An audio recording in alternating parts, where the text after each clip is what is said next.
had your chance and then you blew it. That is the most absurd statement of the year. Nice. Nice. Oh, baby. I'm in my zone, I'm feeling it.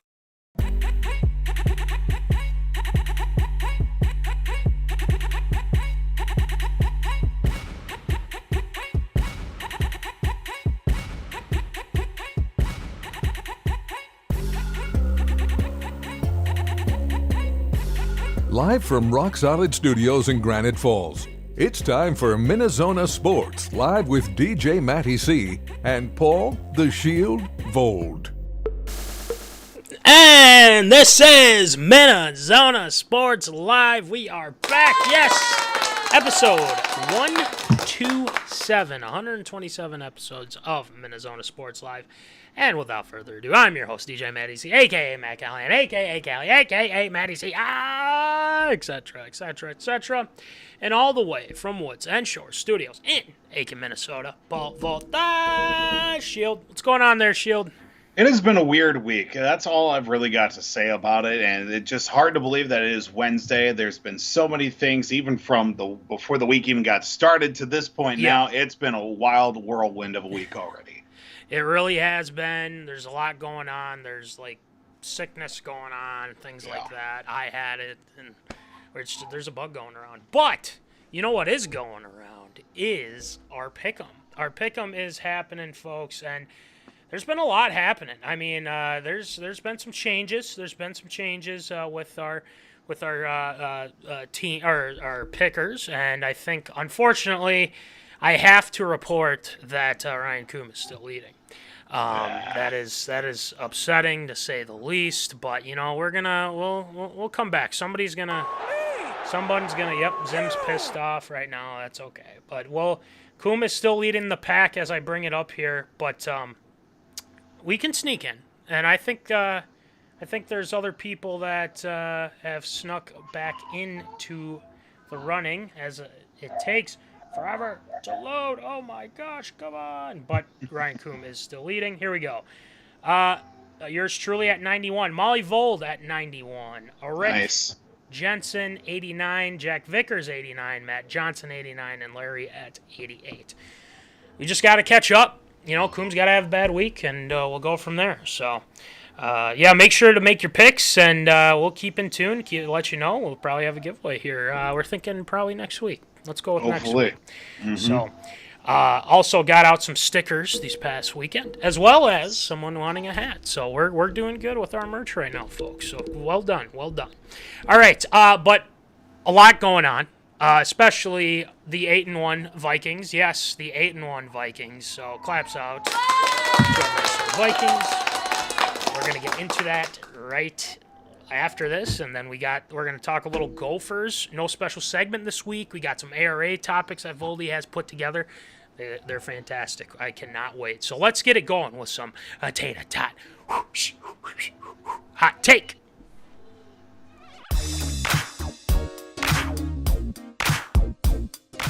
Fresh out of the oven, it's Tater Tot Hot Take.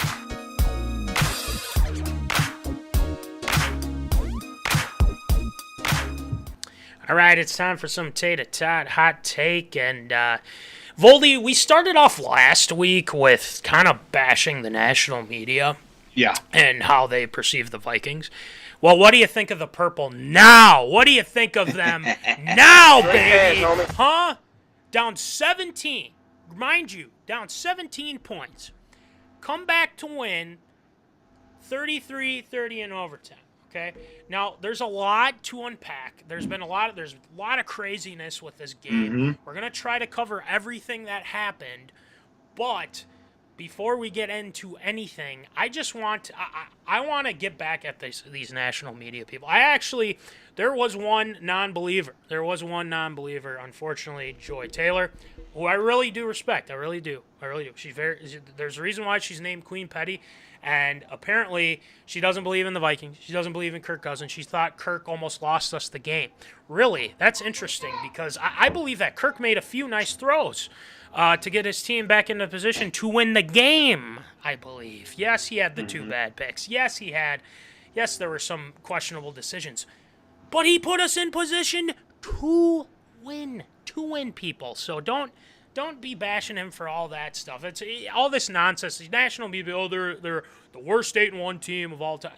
How are they the worst 8-1 team of all time if they keep winning these freaking games? Exactly. They beat the Bills. I said it. I posted on the social medias.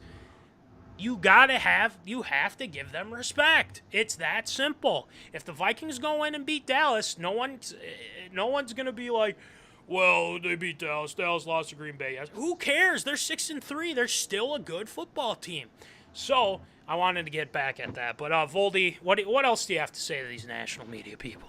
It's just, I'm just so sick and tired of everyone just not giving them the respect that they deserve. They're 8-1 now. And I was just really looking forward to how the national media was going to frame up as maybe not the Vikings winning this game, but the Bills losing this game as well. How do you blow a 17-point lead in the second half, 10-point lead in the fourth quarter against a team that is just barely getting by, beating up backup quarterbacks and injury-prone defenses? And I just completely am head over heels the fact everybody is on the Vikings bandwagon right now. They're just completely falling in love with the Vikings. And the amazing catch that JJ had, the very vocal linguistics that Paul Allen provides on a weekly basis, as we are spoiled as Vikings fans that we get to listen to each and every Sunday during the fall and, of course, during the football season as well. Everybody's into it, and it's fantastic to see now that the Vikings are starting to get a little bit of respect, but you just can't hop on right now and expect us to get the full treatment that, a lot of people have been giving the Vikings from the start of the season. Just because you like them this week doesn't exactly mean you've won us over in grand fashion. So, you know what? We'll take it with a little bit of grain of salt right now. For sure. And I like how they're like, oh, well, Washington wasn't a good team. Well, Washington just beat Philly last night. Tell me they're a bad team again. Honestly, tell me they're a bad team. It's because they're not. They're good. They have a good defense. They rally behind Ron Rivera, and the Vikings were able to beat them. It doesn't matter. They beat the Eagles any given Sunday. Okay, so if you're gonna put some respect on the Vikings, you better do it right damn now. So let's put it like that. All right, let's take a look at a lot of what happened here. So the Vikings start off the first drive really good. Right down to JJ, easy touchdown, easy pitch and catch, Kirk to JJ, and then things started to kind of unravel. Kirk threw a couple bad picks. Yeah. Josh Allen was rolling, Diggsy was rolling. Devin Singletary had a couple touchdowns. Things weren't going great. And then obviously when they move into the second half, everything changes. They get a field goal, they're up 27-10. And then the one play that I believe that was the difference was the 81-yard touchdown by Dalvin Cook. That put them back into the game. And defensively, the Vikings, batten down the hatches. They didn't allow many points in the second half. If I'm not mistaken, they only let up 6 points, only 2 field goals. So there's that to unpack with that, and then just the sheer greatness of one Justin Jefferson. Bro. That game that he had was insane. And it was a sight to see because he was making big catch after big catch after big catch. And obviously the catch of the year or even the catch of the decade. It's in Canton already, so it doesn't even. It is. It's already in Canton. We all seen it's it, there. Okay? Mm-hmm. And he made so many crucial catches in that game that tells you he's got to be the best wide receiver in the league. And guess what? Right now, Easily. He is. Yeah. He absolutely 100% is. Now, Diggsy had a great game. Over 100 yards. Had a nice one-handed grab, too, so you got to give Diggsy some props. We still love Diggsy because, obviously, Minneapolis Miracle, all that fine stuff. But just the game that Jefferson played, the way that Kirk was able to get the ball to him in critical moments was a sight to see as well. But Patrick Peterson. Pete, baby, 2 picks, 1 in the red zone, and the other one in overtime to seal the game. Oh, he is drinking the fountain of youth, and it is fantastic to see. Love it. I want to get to one thing here before we kind of deep dive with a lot of these players. There are a couple calls that were missed. Voldy. Huge. There was a 12 men on the field with the Buffalo Bills. And this was when the Vikings were trying to score a touchdown instead of a field goal to take the lead. The lead, and that was the first one. Then the second one was the Gabe Davis incompletion, which obviously was an incompletion, and they screwed up big time, and they admitted it. So Voldy, my question is, why didn't they review it? Why, are they trying to pull a New Orleans Saints NFC Championship game, 2009 NFC Championship game on us? Yeah. What the hell? What do you think? I mean, starting with the too many men on the field, I think it was in that situation as well. You would think there's just no way that there's 12 men on the field at this point. This is too critical. No team would ever have 12 men on the field. These men are professionals. There's no way this would happen in a must-win situation, defending your own goal line with less than a couple of minutes to go with an opposing team trying to take the lead. There's no way there's going to be 12 guys in the field. Maybe they just missed it because, they had their minds in other places as well. But yeah, that drive to set up that Gabe Davis catch, if you will, I don't understand if there's any remote chance of doubt in that situation whatsoever that the officials don't blow the whistle right then and there, just to be 1,000% sure. Like, yes, I understand Buffalo, they're trying to go hurry up, they're trying to move down the field to tie the game or whatever, but I just don't understand why in that situation you don't say, hey, let's make sure that this is 100% sure and correct, because they blow it dead. It takes 30 seconds to a minute or whatever, maybe 2 minutes at max to blow the whistle, confer, review the catch, and if it's a good catch, then you know what? No harm, no foul. If it isn't a catch, then you're back at square one with one less down and less time on the clock for Buffalo, in a situation where that would have been a game-changing effort right then and there. Ultimately, they tie the game. Vikings win in overtime. Right. The rest is history from that point. But I don't understand why the NFL, the referees and the officials are completely against Minnesota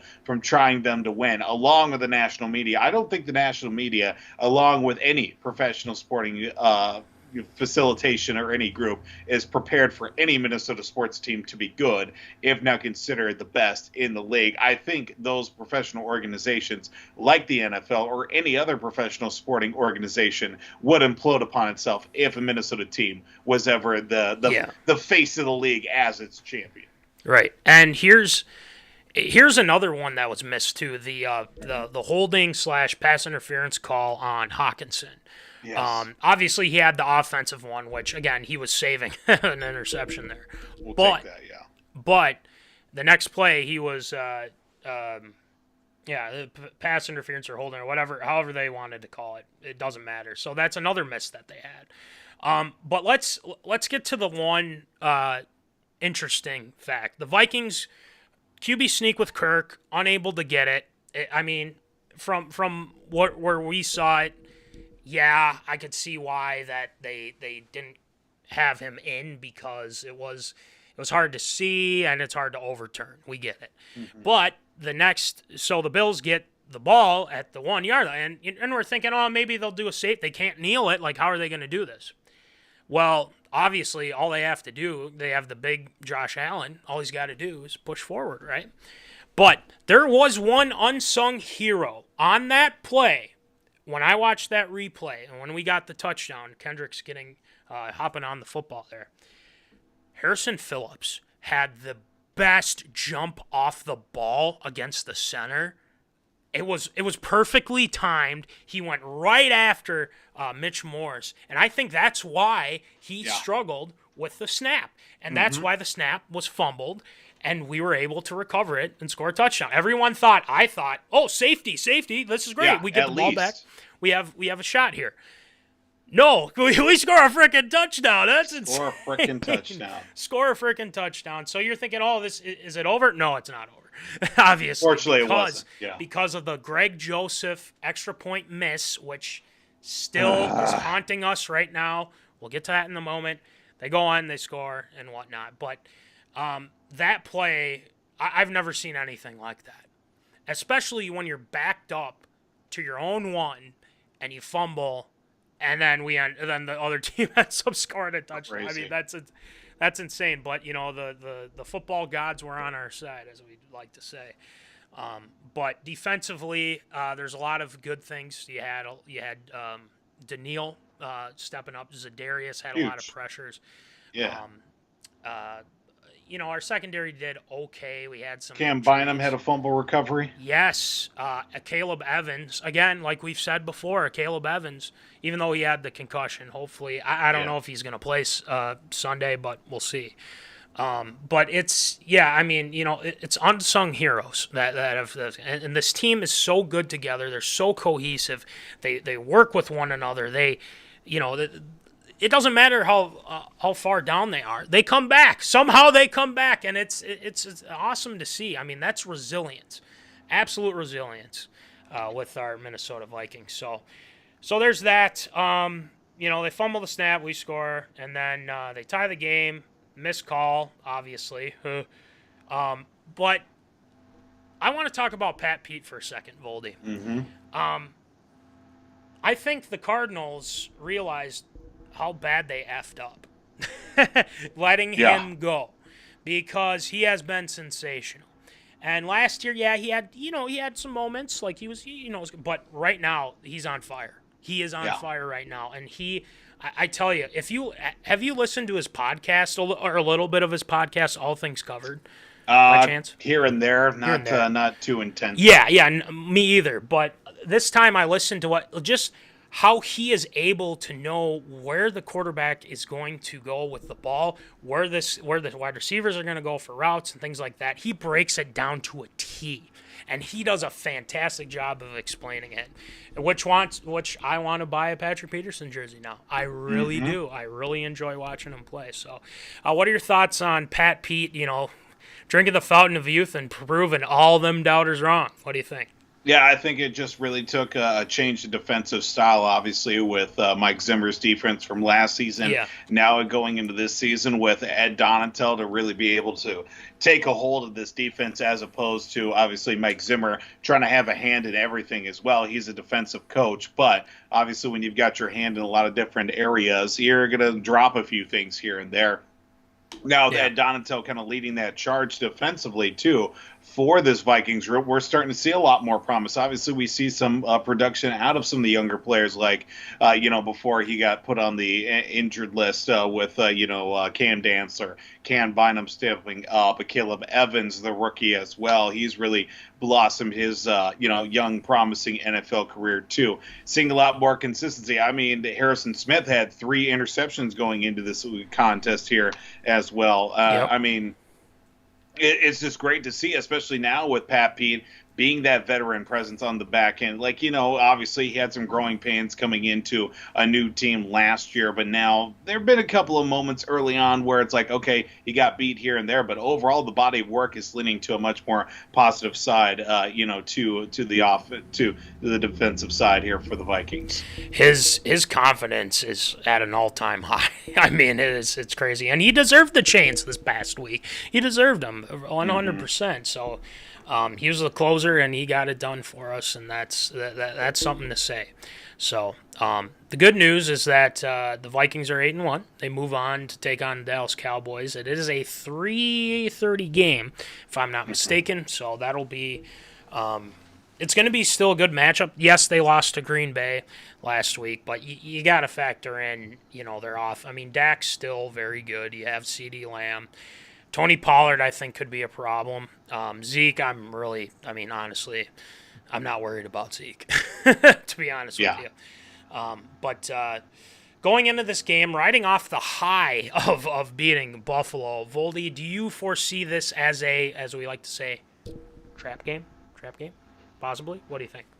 Very well could be. I mean, I don't want to sleep on Dallas, obviously, after the way they went to, obviously they're hungry for a win, especially they were going to be the hot hand coming in against Green Bay. Think that they were going to ride out of Lambeau with a victory, and, well, that didn't work to their favor. So I feel like they're going to be adding a little bit extra oomph behind it as well here this week. But I could very well see that the Vikings handling their business, but, you definitely don't want to sleep on them because, obviously, Dak, and then, I don't know if Zeke's still going to be 100% or not. I know that he sat out against Green Bay this past week. So, Tony Pollard in the running with the backfield as well. I mean, they've got a couple of young guys too, obviously on the receiving side of things. Could be very well and very interesting to see. Throwing in a couple injury notes too. Obviously, Caleb Evans concussion, Christian Darrisaw concussion, but Blake Brandel, shouts out to him too for holding it down after Darrisaw got hurt. Limited in practice was Zadarius Smith, so, but I think he should be good to go, but we'll see as the week goes on here. But hopefully we get those guys back because they were instrumental in the win last week. So. All right, we'll see what happens against Dallas this upcoming weekend. And it's crazy that it's almost Thanksgiving, and it's almost I know it's crazy. It's 1 week from tomorrow, man. It's crazy. Well, going from turkey to pigs, let's talk about our Golden Gophers here. Last week, the Gophers defeated the Northwestern Wildcats. Unfortunately, you're taking on a team that really doesn't have much to play for, things like that. But this game has a lot of. This is a big game, and when I mean this is a big game for Minnesota, it is very big. There has been one thing that P.J. Fleck has not done. He has not beaten Iowa yet. This is the opportunity to beat Iowa finally, and the good news is that it is at home, if I'm not mistaken. Correct. So this is a game that they cannot lose. They need to win this game. I don't care, the whole Tanner, Morgan, Callie McManus, I think, did pretty well. Yeah, he threw only 64 yards. He ran a little bit too, but he didn't lose them the game, which is what we want, right? So Voldy going into this game against Iowa, this is absolutely almost the season for them. Wouldn't you agree? Yeah, because you look at the way the standings are shaping up as well. The Gophers in Iowa, came into this past Saturday tied along with Purdue and Illinois atop the West Division standings, sitting at 4-3 in play.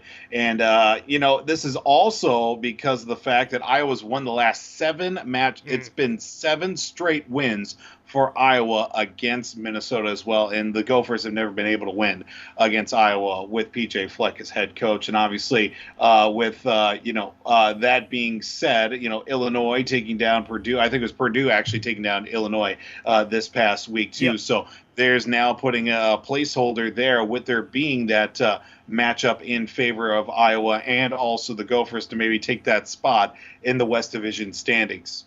Looking at it as well, obviously they're going to lean a lot more on the running game, of course, with, Mo Ibrahim as well and Callie McManus as well, starting, as that red shirt freshman side. I don't know if the services of Tanner Morgan are going to be interested this week or not. I think with the way that they were able to pull everything together with Callie McManus, 31-3. Obviously, it was a slow start. I think they were up 14-3 at half or something like that, and were able to pull away in that one. So that was good to see. Obviously, he putting up, 140 yards per game rushing-wise, that being Mo Ibrahim.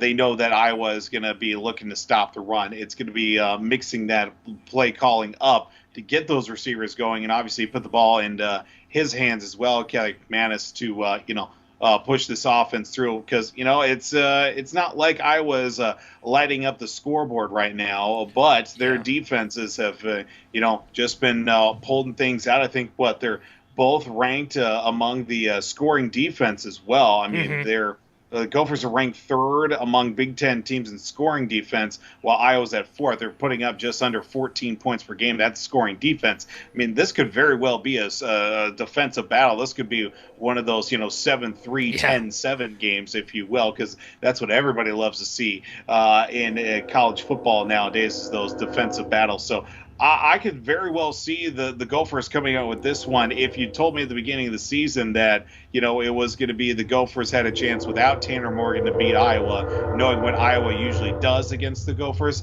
I said, all right, well, this is going to be another loss for the season. But I think the Gophers still do have very legitimate chance at beating Iowa this year. I think so too, and the reason why I say it's not just because, okay, well, Tanner Morgan's playing kid, you've been ripping Tanner Morgan. Well, yeah, there is some truth to that, but at the same time, I was not very good offensively either, and we have to remember that. Defensively, yeah, they're solid. They've always kind of been that way, but now the Gophers have an opportunity to finally get the Floyd of Rosedale here, and they can do that through running the football with Potts, with Ibrahim. Mm-hmm. Now, if obviously we get it, they stop the run, we're in trouble. It's that simple, right? But if they are able to craft a game plan where they are able to run the ball somewhat efficiently, but also get them on play action, just catch them off guard. You lose Chris Ottman-Bell. You don't have many. You don't have many weapons, but you can get the ball to right. You can get the ball to your tight ends. Obviously, the tight end play for the Gophers has usually been pretty good. I think you just got to give Callie Manis some confidence. You get him on a good couple throws, and then see how it goes, or see how things go after that. So I think Mo is probably going to have he's going to get a lot of carries, but also I think they got to go with Potts too. I think you have to in this instance, because if you're going to focus defensively, I believe they're going to be sound. But if if the Gophers are turning over the ball, if they're their pick sixes, fumble, recovery for a touchdown, things like that, yeah, you might as well give them or just say, yeah, you can keep the pick and go from there. But I believe that they're going to get it done this weekend. I really do. It is, it's a primetime game on Fox, 3 p.m. against Iowa at Huntington Bank Stadium, not TCF. Yep. I almost said it, but I was like... Yeah, it wouldn't be the first time. Yeah, it wouldn't be the first, exactly. But, we're so used to it by now. It's crazy.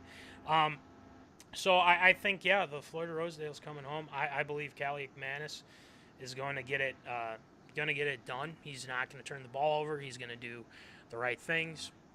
I think Mo will have over 100. I think against very vaunted Iowa defense. So fingers crossed. Row the boat, Sky-U-Ma, go Gophers. They would move on to 8-3 if they want. So that's looking pretty good for them. So obviously they're bowl eligible. And we'll see how things go on Saturday. All right, that will do it for Tater Tot Hot Take this week. A lot of hot takes with our Minnesota teams, but no special segment this week. So we're going to go right into ARA. We got some really good ones, especially with the NFL. Deshaun Watson, there's news about that. Bill Belichick, aaronrodgers, I think that's his name or whatnot. Hockey, as well as some NBA talk. So let's get it going with some absurd or approved.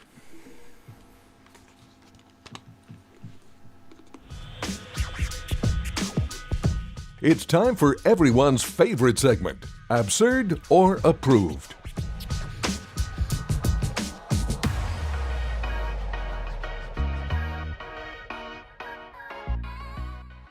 All right, it's time for Absurd or Approved. So, Voldy, why don't you rattle them off for us, please? Well, in light of NFL action coming up this week, but for the first time since August 30th, Deshaun Watson was out on the practice field. Of course, he still has 2 more games to sit out but was cleared to practice here as part of his 11-game suspension from the NFL, stemming from, of course, all the off-the-field issues and allegations going against him. But he did return to practice for the Cleveland Browns this past Wednesday for the first time since August 30th, and is steadily, of course, getting back in the flow of things as well. Did see some preseason action before, obviously, getting suspended for the regular season, which does bring up a few things. Right now, starting quarterback for the Cleveland Browns is Jacoby Brissett, former Tom Brady clipboard holder as well. Of course, Kevin Stefanski also have been answering questions about, what do you see next for Deshaun Watson? Do you throw him in starting off, what's going into that matchup? I believe it's going to be week 13, week 14. That will be against, it'll be, I think week 13 it will be against his former team. In the Houston Texans as well. There have been some, steps. It's good to see him back on the field since Stefanski. Obviously, they're putting all their chips into Jacoby Brissett as well. But this brings up a good question to ask as well, for not only for us, but for the Zoners as well. Is it absurd or approved? Do you put Deshaun Watson in as starting quarterback for the Cleveland Browns once his suspension is over? Well, the Browns really don't have much to play for right now. They've taken a nosedive, and it's not like, it's because they didn't have Deshaun. Well, Deshaun didn't play well in the preseason, mind you, too. But that's a great question. I think that they would. It's you got this guy for X amount of money to be the franchise quarterback for the Cleveland Browns, which we all thought he wasn't going to. Then he ended up going to the Browns after he said he wasn't. Okay, so you look at this, and it's you don't do it right away. I feel like you give him maybe a game or two, see what he's got, and whatnot. So yeah, I would put him in there. Obviously, we all know the story and whatnot. What he did was egregious, and he shouldn't play ever again. Blah blah blah. But that's not going to happen because the Browns invested a lot of money to get him. And they do probably plan to play him here at some point. Even though Brissett has been pretty serviceable, I think he's done a good job. They're 3-6, so that's they're not. They'll have to turn it around. If you bring in Deshaun Watson, could he turn it around? Maybe. I don't know. Maybe. But it seems to me they're going to play him once he's off the suspension, once he's practiced, once he's done everything like that. But not even, this is just mainly football, and this is just kind of where we're at with it. So yeah, I think I'd say it's got my stamp of approval that that they should start him after suspension is over, because it's it makes sense. But if you want to roll with Brissett, it wouldn't surprise me either. So do what you want, I guess. So yeah, I mean. Brissett's got 2 weeks to prove his worth here. Obviously, he's got Buffalo coming up here on Sunday in Buffalo, which you're expecting about 2 feet of snow here coming into Sunday. And I don't know if you saw the tweet or the post or whatever. The last time that Buffalo got a snowstorm like this, they played Indianapolis at home at Highmark Field. And who was the starting quarterback for Indianapolis that week? Jacoby Brissett. So Jacoby Brissett is the snowman in this case. I mean, if you want to call him that or what have you, every time he comes to Buffalo, it's just a storm of the season type weather whenever he shows up. But obviously, he's got something to prove, Jacoby Brissett here. If they want to go, obviously, this season, do you want to say this season is a wash for Deshaun Watson? Obviously, they're throwing out $200-some million in guaranteed money for Deshaun Watson, so you want to get as much out of him as possible, because him sitting out a full season, not even compared to last season too. I mean, you go basically 2 whole seasons without Deshaun Watson playing. I mean, I would say it's going to revitalize his career, but at the same time, like 2 years without actual any game reps, any game situations, it might do more harm than good for him. I'm looking at this as a situation. If they go 0-2 the next 2 weeks, I say you throw Deshaun Watson in. If they go 1-1, maybe highly consider quarterback competition. If they go 2-0, you ride out Jacoby Brissett until the wheels fall off with him, because they got Buffalo and then they got Tampa on November 27th. If they, want to split reps offensively too to get Deshaun into the flow of things, obviously it's Jacoby's team to lose as well. But if Deshaun Watson is going to be, starting as well, I feel like it's not going to hurt them too much because they still got Kareem Hunt. They still got Nick Chubb as well. Yep. Just keep giving the ball to Nick Chubb and helping my fantasy football team out and obviously racking up those numbers. I don't see this as a bad thing. Obviously, from a PR standpoint, it's a complete nightmare for Cleveland as well. But I don't see this. I think it's got my stamp of approval. You throw Deshaun Watson into the mix once the suspension is over. Right. And that's not to say that, it's just what they're going to – that's the decision they're going to make is what we're saying. It's not anything with, well, you shouldn't play because blah, blah, blah. We already said that. So right. We'll go with that. All right, next one, Voldy. See, we were talking about this a little bit earlier with the Vikings game. Yes. Obviously, the Gabe Davis catch with under 2 minutes to go, and then NFL, and then obviously the officials in that game not reviewing this. Now, this is coming from, the very top of the coaches in the NFL. Bill Belichick wants to see coaches' challenges being able to be conducted under 2 minutes. You've got them. You might as well be able to use them even under 2 minutes as well, because it came at a point where that, Belichick wanted to use a challenge in a situation late in the contest this past week. And, of course, with seeing what happened with, he saw what happened with the Bills and the Vikings game as well, because not only does that affect the league, it also affects the New England Patriots as well, because, well, they play the Bills, and luckily it worked out for New England's case that the Bills lost in that contest too, with that being a very tightly contested AFC East this season. But it does bring up the opportunity, because I know a lot of rule changes have taken place in the last couple of years as well. I know the officials this season are really taking illegal contact penalties and just completely skyrocketed a point of emphasis this season. That keeps getting thrown out, which I completely hate using that term, because it just keeps getting shoved down our throats week after week as well. But is it absurd or approved looking at, obviously, a lot of tight situations, a lot of games have been lost with some plays that have gone one way and not another because a coach couldn't challenge a ruling under 2 minutes. Is it absurd or approved? Do you think coaches' challenges should be allowed with under 2 minutes in the first half or at the end of regulation?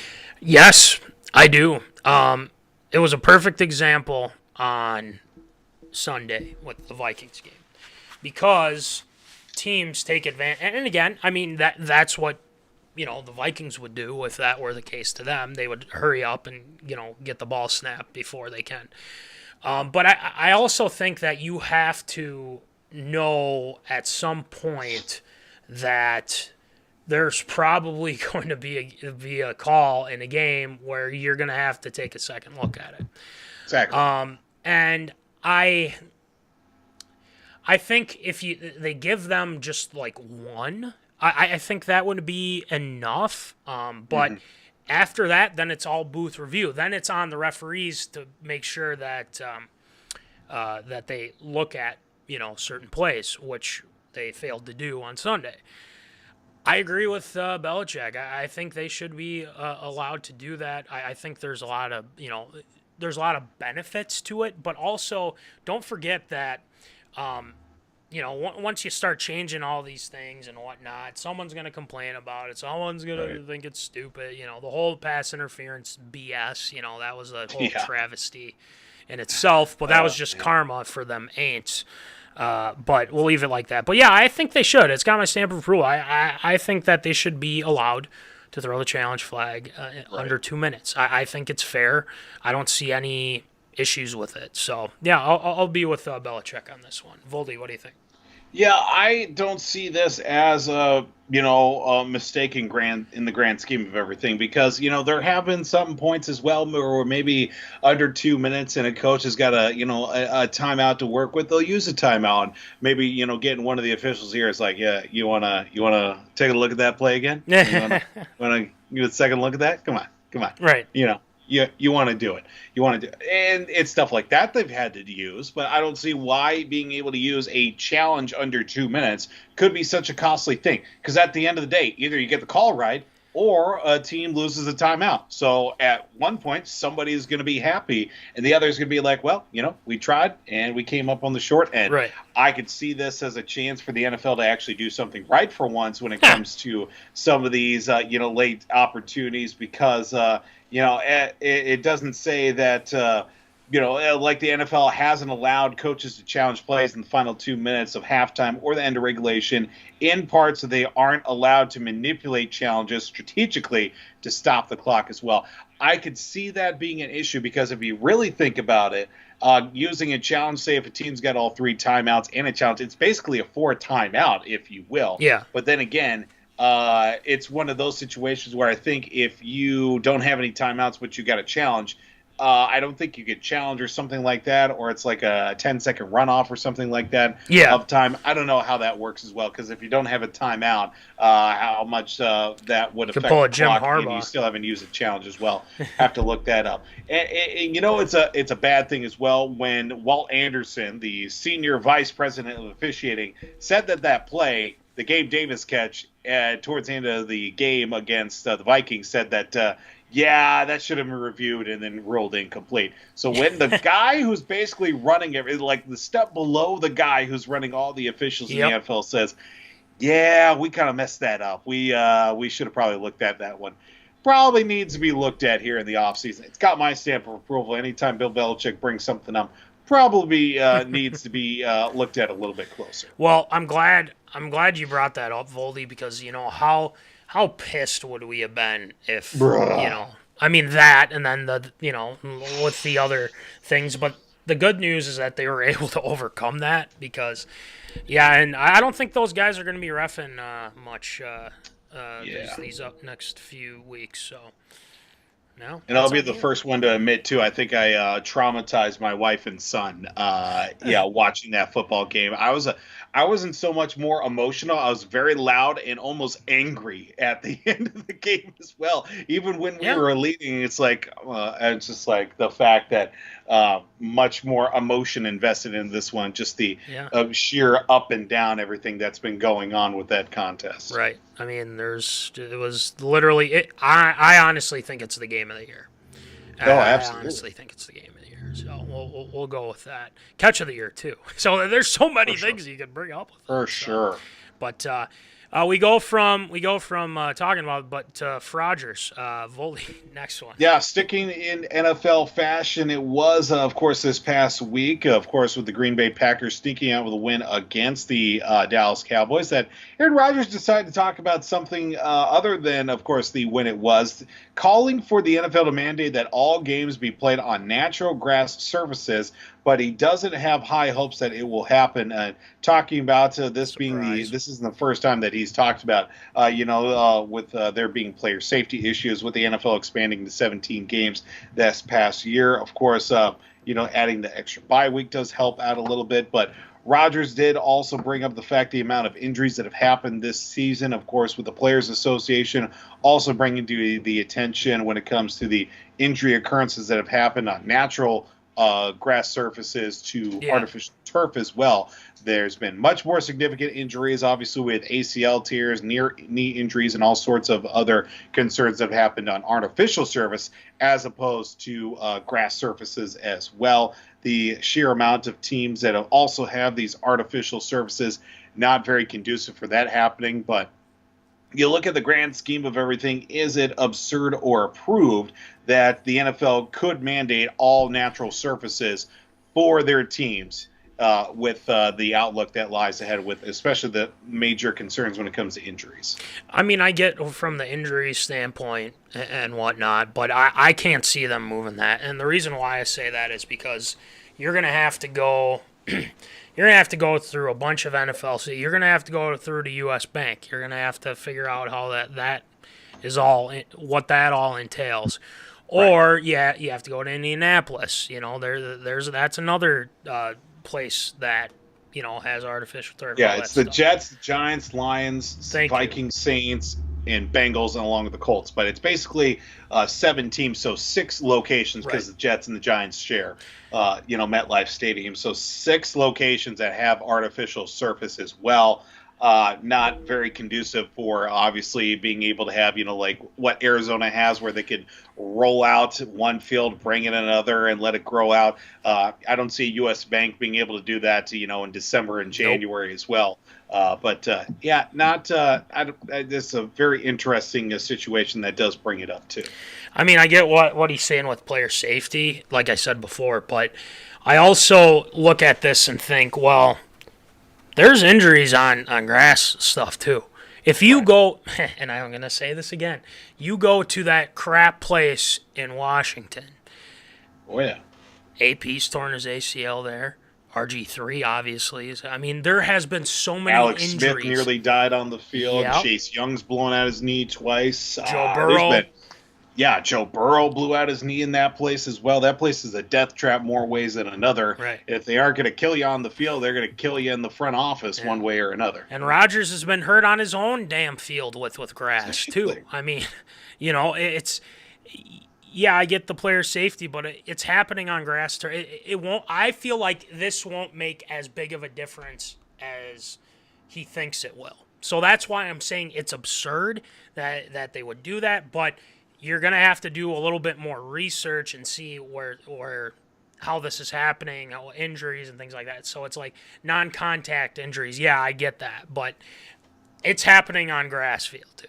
That's just my opinion on it because I've watched enough football to know this happens on grass too. So right. Voldy, what do you think?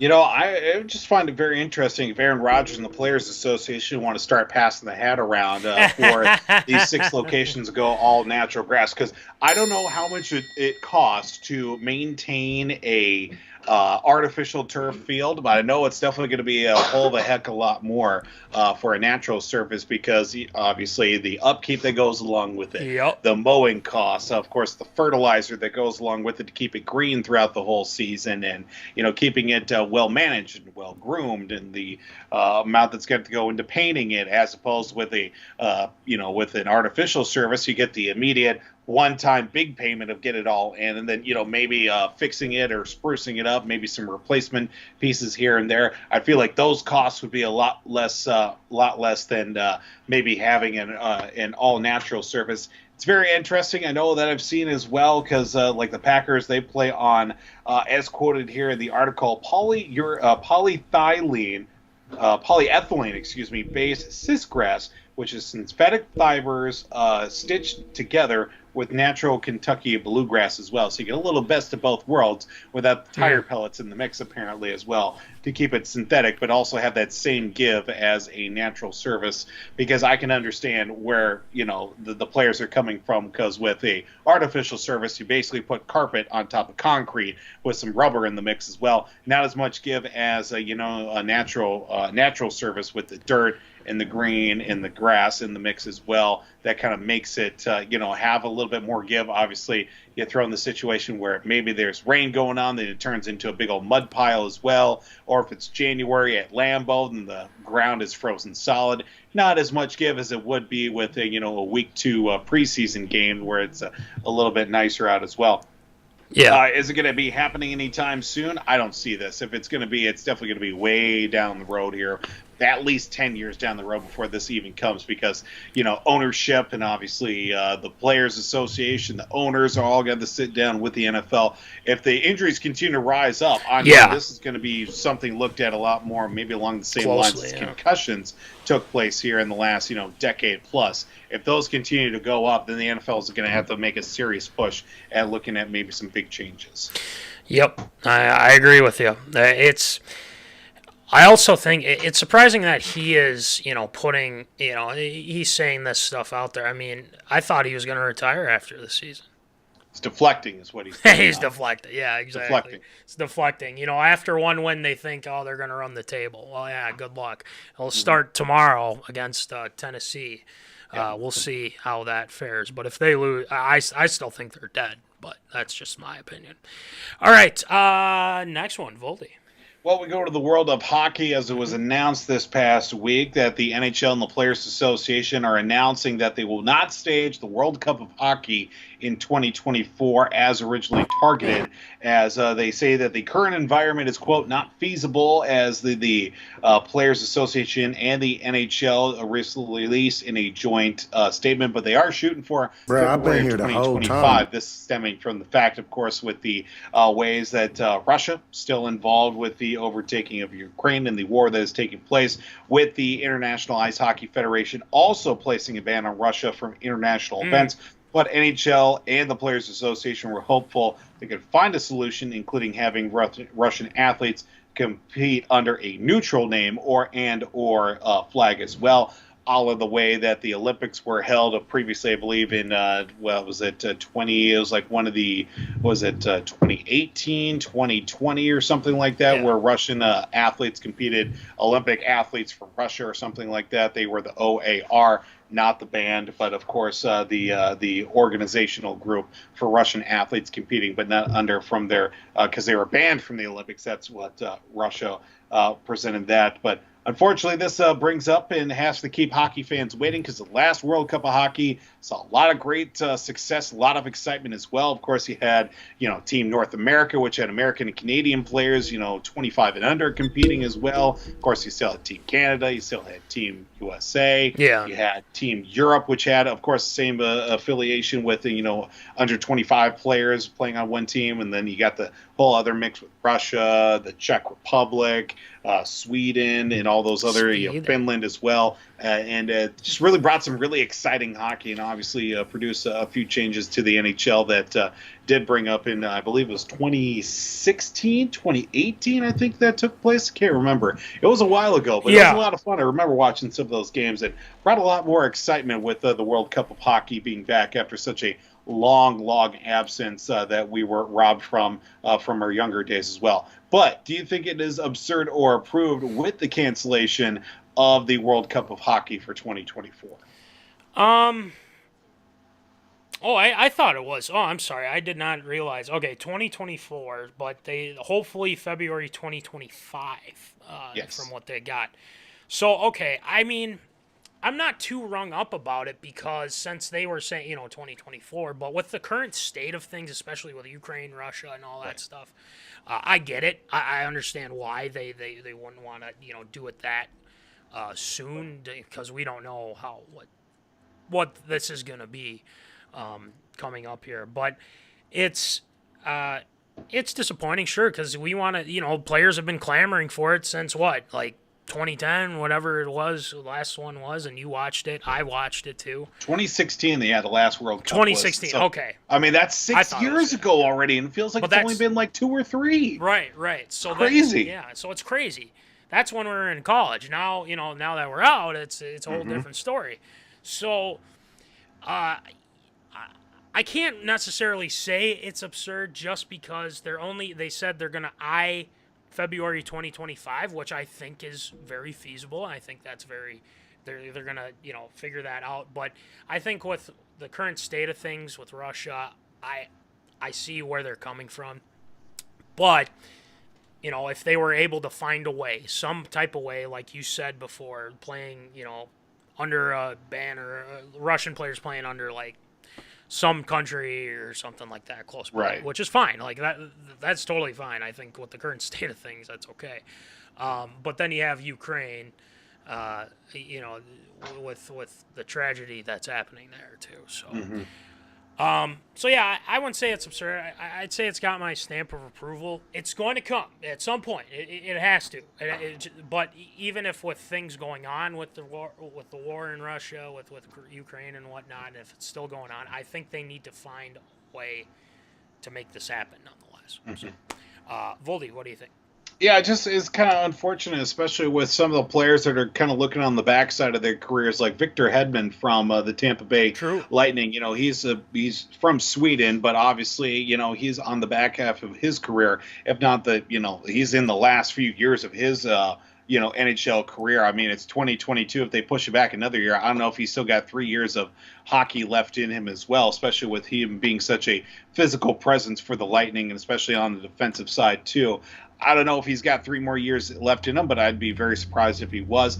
A lot of the guys, they want to play for their home country. The only opportunities that they have now, since the NHL has parted ways with competing in the Olympics, is with the World Championships. And, a lot of those same guys that are wanting to play for their home country, well, their teams are actually pretty good, and they're playing in the Stanley Cup playoffs, which happens at the same time as the World Championships, and doesn't offer the best chance for the best of the best to go up against each other. You get, some guys who are playing internationally that'd be like, I could stick around for a couple more weeks and play for team Sweden or whatever. And then you get some of the NHL guys that, just got done with a playoff series or have been sitting on their couch and maybe getting some ice the last couple of weeks leading up to World Championships. But the World Cup did offer that chance for the best of the best to see them play against each other. It's not too often you see Connor McDavid playing on the same team as Nathan McKinnon and obviously Sidney Crosby as well. You'll probably never be able to see that for much longer, depending on how those careers go up against each other. Or seeing like Johnny Gaudreau playing with, of course, Austin Matthews on Team USA, or I believe they were playing on Team North America at that time, which was a filthy lineup they had back in 2016 for Team North America. And, it's unfortunate that we got to wait to another year and a half, from that point, at least pushing it back another year, because it wasn't originally going to happen until February of 2024. Now they're pushing it back a whole nother year as well. So you would think in 2.5 years' time we'd have something figured out with peace and resolution. But here's to hoping with that. It's unfortunate, but you know what? Let's just hope that it'll happen once February 2025 comes rolling around. Yeah. Fingers crossed. Honestly. All right, last one. Voldy. Yeah, sticking with here, now moving on to the world of the NBA. Well, formerly known as American Airlines Arena and formerly FTX Arena, now the former FTX Arena, the cryptocurrency firm that has gone bankrupt, FTX, is cutting ties with the Miami Heat and the arena name that is now open for the, of course, Miami-Dade County and the home of the Miami Heat, that has placed an end to the naming rights for the arena, which signed a 19-year, $135 million arena in 2021. So you couldn't even make it 2 whole seasons with FTX now going right down the tubes. Of course, for those that don't know what FTX is, remember from baseball season the last 2 years, the umpires had their logo on their shirts as well. And of course, they were also sponsors a few other things. I think there might have been some race cars. They signed with Mercedes for Formula One. Those have been ripped off as well. And of course, umpires wore the company's logo with Major League Baseball. Those will be taken off coming into the season. But a 19-year, $135 million deal, I forgot that took place. It just right down the tubes. And there have been a few very interesting names that have thrown their hat into the ring for the home of the Miami Heat. One of them being, I know that we're a family show, but this one's just got to be presented. Bangbros.com. We'll just put that out there as well. And, they want to be the Bang Bros Center. Now, if you put the first letter of each of those, BBC, and, I know we're a family show. We'll let you let the kids Google that one. Actually, kids don't Google that. No, don't. Yeah. But if you know what that means, it's pretty funny in the sense of it. It's just it's hilarious to see that with the Heat needing a new name for their arena and FTX, filing for Chapter 11 bankruptcy after 2 years, not even 2 years of signing that deal with the arena as well. Is it absurd or prove the likelihood that the name of the arena will be coming hopefully within the next couple of weeks, maybe by the end of the month? And what would you like to see the arena be named once again? Good question. Let me address this first. Never do a deal with cryptocurrency. And this is coming from a guy that's never used it before or anything like that. I don't know how it works. I don't Voldy, have you understand how it works yet, or no, yay, nay? I just consider it like you're basically buying air, is what it is. Yeah. And somehow the air's got value, and somehow somebody's making money. All I know is you're not doing much, but yet you're either going up, and it's like the stock market. Yeah. I don't know how it works, but somehow people are making money, and they're living well off of it. So basically, it's kind of somewhat, in some respects, a scam. So First of all, you can believe in cryptocurrency. Well, FTX just completely blew that up for you, so you got that going. But yeah, the reports of FTX and its affiliates are extremely disappointing. You think 19, but you're the ones that signed the dang contract, for goodness sake. So to answer the more fun question of what do I want in American Airlines, I like the ring to that from last time, but obviously it's not that anymore. That's a great question. I'd have to think. I think they could name an arena by the end of the week. It's not like the whole Washington football team Commanders deal where it takes just a board and whatever to figure out a name. And it's what a joke. But yeah, I think they will, so it's got my stamp of approval there. What would I like it to be named? How about this? Let's go with... let's go with, what's popular down there in Miami? Oh, Publix. Publix Arena. There you go. Publix Arena. There you go. And no, that isn't a shot at Infamous Jameis. Don't get me wrong, Infamous Jameis. I'm not taking a shot at you. I just think Publix. Not again, at least. Not again, at least. Publix Arena. Let's go with that. There you go. All right. What do you got, Voldy? I just found it funny, obviously, with, again, talking about cryptocurrency. I don't know how it works, but for those that do know how it works, good for you.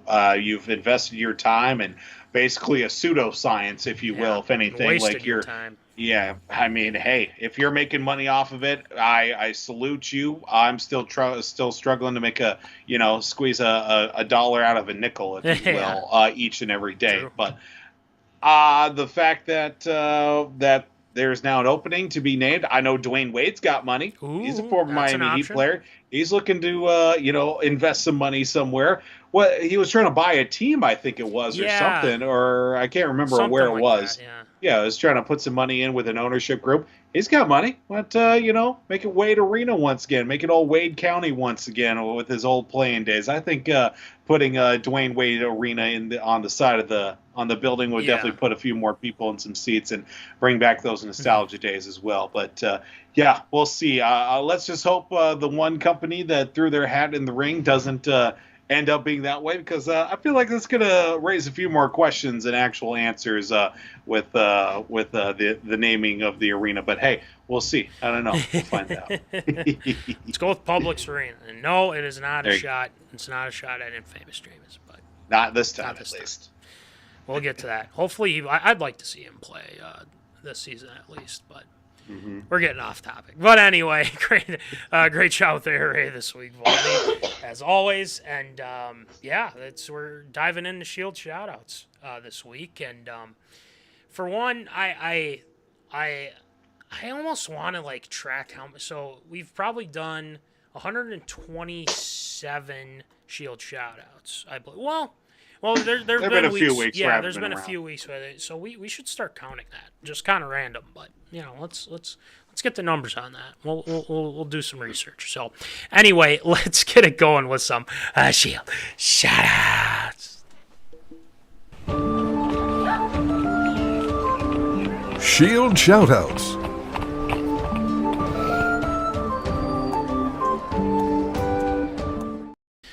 All right, Shield, who ya shouting out tonight? Well, we got a few things that just kind of come to mind here as of late. Of course, with the Minnesota Vikings winning on Sunday in overtime against the Buffalo Bills. One of the highlights of the game maybe didn't get a whole lot of light as well. Ooh. C.J. Ham scoring his first rushing touchdown in 5 years with the Minnesota Vikings. Yes.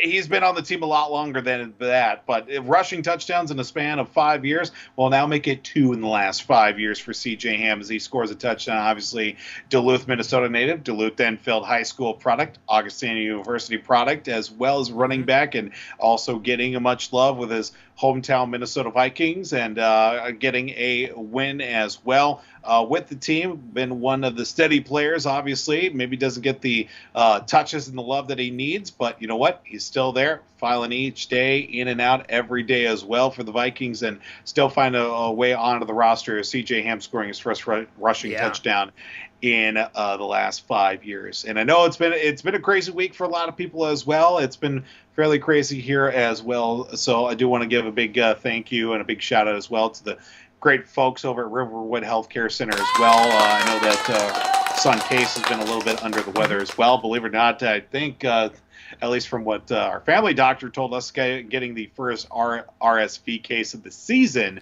for the folks around here as well. So they're a little bit rusty on a couple of things, but you know what? He was doing a lot better here today.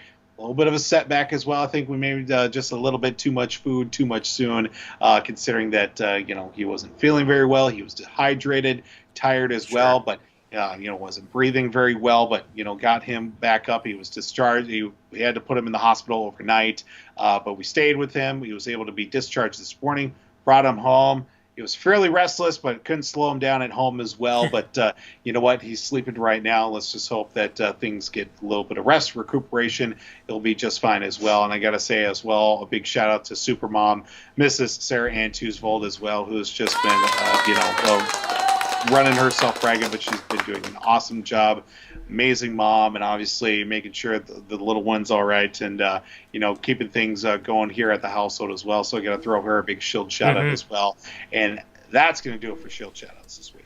There you go. I mean, it's before I forget as well, if you guys watch Yellowstone, a buddy of mine actually was on Yellowstone. Yes, Jeremy. Yes, boy, yeah, Jay Rich, follower of the show, and produces some good quality stuff. So if you haven't seen it as well, throw him a like, throw him a follow on the old socials medias as well. He's been on Yellowstone, at least he was for the first episode, multiple times, and it was actually pretty cool to see that. So that is really cool. I've been following him on the socials medias as well, and that is super cool.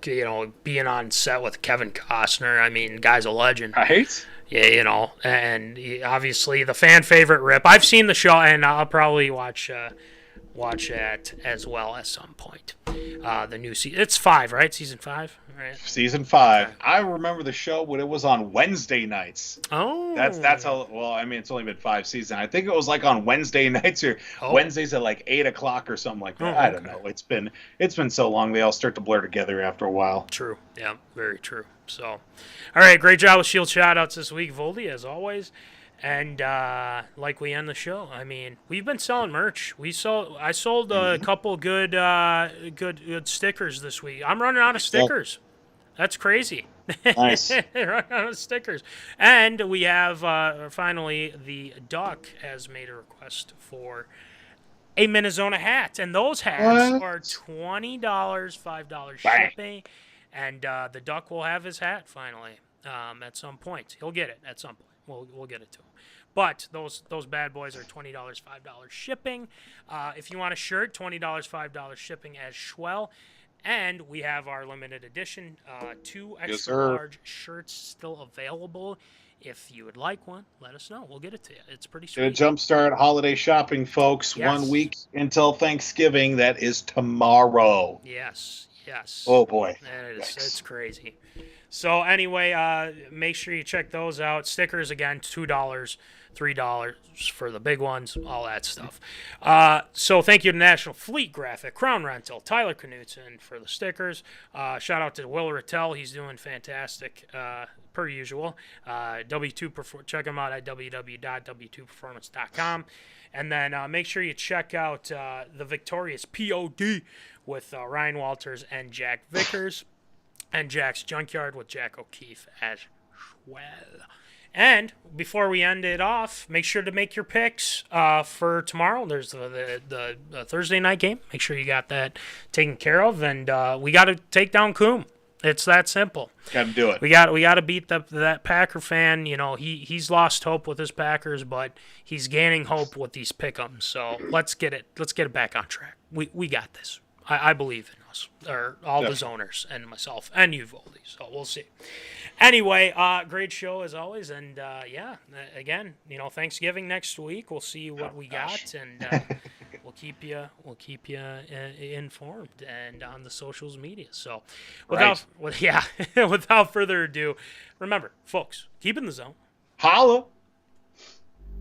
Thank you for watching MinneZona Sports Live. Join us Wednesdays at 7 p.m. for live show broadcast.